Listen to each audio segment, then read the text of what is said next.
Praise the lord. దేవుని నామానికి మహిమ కలుగునుగాక. ప్రతి సేవకులకి వాట్సాప్ గ్రూప్ ఉన్న ప్రతి సేవకులకు ఒక చిన్న ఇన్ఫర్మేషన్ ఇవ్వాలని +234 అనే ఒక నెంబర్స్ ఉన్నాయి ప్రతి వాట్సాప్ గ్రూప్స్లో. ఆ నెంబర్స్ చాలా ప్రమాదకరమైన నెంబర్స్. ఎందుకనగా నేను ఫేస్ చేసి చెప్తున్నాను. ప్రతి వాట్సాప్ గ్రూప్లో వాళ్ళు యాడ్ అయిపోయి భారతదేశ పేర్లు, క్రైస్తవ పేర్లు పెట్టుకొని, కొంతమంది క్రైస్తవ సేవకుల ఫోటోలు పెట్టుకొని కూడా కాల్స్ చేస్తున్నారు. నాకే నిన్నే ఒక కాల్ వచ్చింది. ఆ కాల్లో ఏ సేవకుడైతే పేరు ఫోటో ఉందో ఆ సేవకుడు నాకు వ్యక్తిగతంగా చిన్ననాటి నుంచి తెలుసు. మా దగ్గర పరిచర్యలో ఉండి ఇప్పుడు మంచి పరిచర్య చేస్తున్నవారు. పెట్టి ఆ ఫోటో పెట్టి వారు ఇంగ్లీష్లో మాట్లాడుతూ వారు అన్న మాట ఏంటిదంటే, ఒక జూమ్ మీటింగ్ ఉంది, జూమ్ మీటింగ్లో మీరు పాల్గొనండి, కాబట్టి మీకు ఒక కోడ్ వస్తుంది, ఆ కోడ్ని బట్టి మీరు మాతోని సంప్రదించండి, మీ ఫోన్ మీద వచ్చిన కోడ్ మాకు చెప్పండి అని అంటున్నారు. అలాంటివి మీరు ఎంకరేజ్ చేయకండి, వెంటనే కట్ చేయండి, బ్లాక్ చేయండి.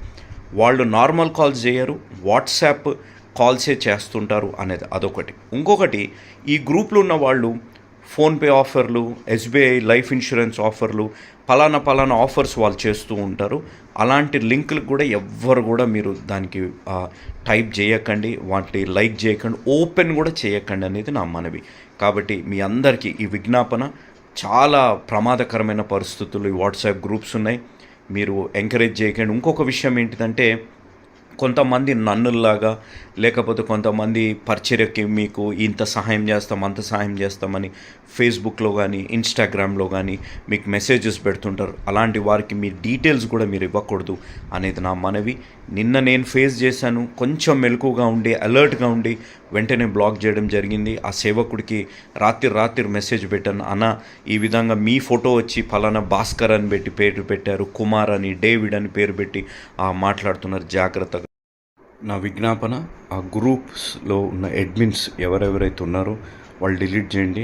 నా మటుకు నేను కొంతమంది వాటిల్లో డిలీట్ చేయడం జరిగింది. ఎవరైనా జాగ్రత్తగా ఉండండి, మెలకుగా ఉండి అలాంటి వారిని డిలీట్ చేయండి, అలాంటి వారిని బ్లాక్ చేయమని నా మనవి. దేవుడు మిమ్మల్ని దీవించును గాక. ఆమేన్.